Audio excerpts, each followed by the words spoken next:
Let's compute the exact values for the sine and cosine and tangent of the angles 30 degrees, 45 degrees, and 60 degrees.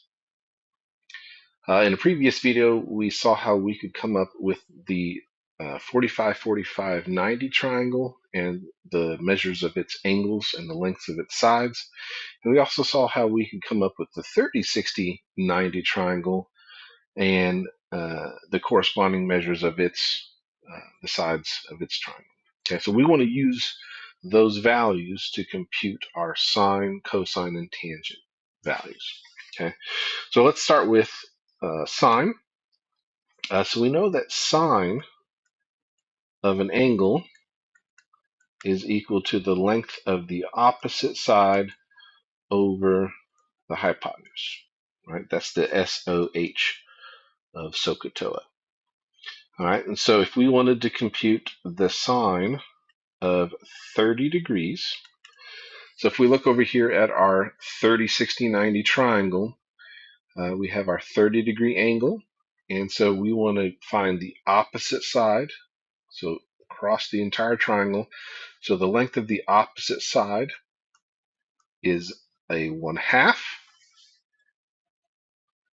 and the length of the hypotenuse is a 1. So the sine of 30 degrees is a 1/2. Okay, and so then let's do the sine of 45 degrees. So this time we want to look at the 45, 45, 90 triangle. And so you can pick either of the angles in this triangle because they're the same. So again, sine is let's go with this one down here on the bottom. Sine, again, is the opposite over the hypotenuse. And so the length of the opposite side is a square root of 2/2. The length of the hypotenuse is a 1. And so we get the sine of 45 degrees is a square root of 2/2. And then the last one, let's compute the sine of 60 degrees. So this time we're going to go back to our other right triangle. So we're going to look at the sine of 60 degrees. And in this case, the opposite side now is that square root of 3/2. So sine of 60 is going to be the opposite over hypotenuse. So it's going to be square root of 3/2 divided by 1. And so the sine of 60 degrees is a square root of 3/2. Okay, so we know, and this works for any triangle, not just the triangles of this size, but any sine of 30 degrees is always a 1/2. Sine of 45 degrees is always root 2/2. And sine of 60 degrees is always root 3/2. And again, that will work for any size triangle because they're just similar triangles and the ratios of their sides will be the same. Okay, so that gives us our sine values. Let's also go through and compute our cosine values. So we know that cosine of theta, of any angle, is defined as the length of the adjacent side over the hypotenuse. And so we're going to do the same thing. We're going to compute the sine of, sorry, not the sine. We're going to compute the cosine of 30 degrees. We're going to compute the cosine of 45 degrees, and then we'll compute the cosine of 60 degrees. And we're just going to use these triangles again. So for the cosine of 30 degrees, again, we need to use the 30, 60, 90 triangle. We have our 30-degree angle, and we need the adjacent side, so the side right next to that.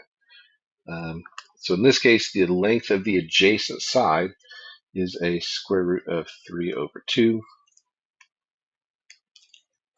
So the adjacent side is root 3/2. The hypotenuse is a 1, and so this cosine of 30 degrees is a square root of 3/2. Then if we jumped over to the 45, 45, 90 triangle, we just pick that angle again, doesn't matter.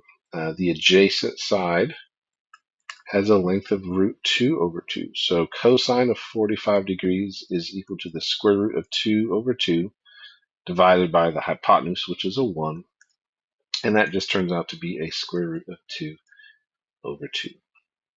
And then again, for cosine of 60 degrees, we go back to the 30, 60, 90 triangle, and the adjacent side is a half. So we have a 1/2 divided by the hypotenuse, which is a length of 1, and it turns out that we just get a half for that. Okay, so cosine of 30 degrees is root 3 over 2, cosine of 45 degrees is a root 2 over 2, and cosine of 60 degrees is a half. Okay, and right off the bat, you can kind of see a relationship between the sine values and the cosine values, right?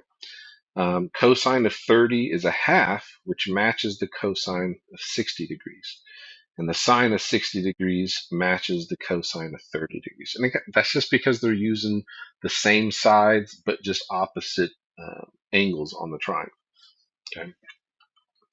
All right, the last part that we want to look here is finding tangent. So the tangent, remember, tangent of theta is the opposite over the adjacent side. Okay, so if we want to compute the tangent of 30 degrees, so 30 degrees, then we can do the tangent of 45 degrees and the tangent of 60 degrees. So for 30 degrees, 30, 60, 90 triangle, we know the opposite side is a half. We know the adjacent side is a root 3 over 2. So opposite over adjacent is going to look like a 1/2 over a root 3 over 2. And the nice thing here is the 2's all cancel. And so we're just left with a 1 over a root 3. If we do tangent of 45, and again, we're going to go over to our 45, 90 triangle. Pick one of the angles, doesn't matter. The opposite side is a root 2 over 2, and so is the adjacent side, right? They're equal to each other. So the tangent of 45 is going to be a root 2 over 2 divided by a root 2 over 2, and those completely cancel out, and you're just left with the 1. All right, and one more here. We're going to go back to our 30, 60, 90 triangle. And we're going to look at the 60-degree angle this time. So now the opposite side is a root 3 over 2. The adjacent side is a half. And so we're going to have tangent of 60 degrees equals a root 3 over 2 divided by half. And again, the 2's will cancel out. And so we're left with a square root of 3 over 1, which is really just a square root of 3. So again, the tangent of 30 degrees is a 1 over root 3. The tangent of 45 degrees is a 1. And the tangent of 60 degrees is a square root of 3. Okay, and notice again the relationship here. Tangent of 30 degrees and tangent of 60 degrees are actually just reciprocals of each other because you're using the same size, just opposite angles of that right triangle.